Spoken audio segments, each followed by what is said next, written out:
Welcome to our channel. Today we how to download and configure Supabase auth with Next.js step by step clearly. To begin, ensure you have Node.js installed on your machine. Open your terminal or command prompt. Create a new Next.js application by running the command npx create next app at latest your app name. Navigate into your project directory with cd your app name. Now, install the Supabase client library by running npm install at supabase/supabase.js. Create a Supabase account at supabase.io if you haven't yet. After signing in, create a new project.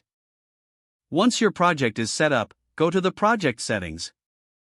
Take note of your Supabase URL and the public API key. In your Next.js project, create a new file named .env.local. Add the following lines to the .env.local file: supabase_URL equals your _supabase_URL and supabase_and_key equals your. Next, create a new folder named lib in the root directory of your project. Inside the lib folder, create a file named supabase.js. In supabase.js, import create client from at supabase/supabase.js.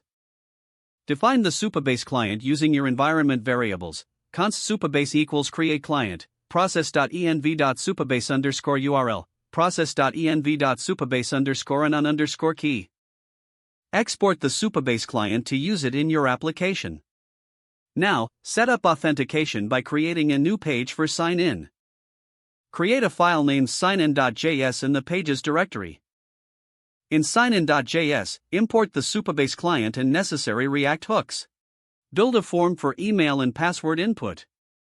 Add a submit handler to capture user inputs and call supabase.auth.signin. Handle any errors and provide feedback to the user. Redirect users upon successful sign-in. Next, implement sign-out functionality. Create a sign-out button and add an on-click handler. In the on-click handler, call supabase.auth.signout. Redirect users to the sign-in page after signing out.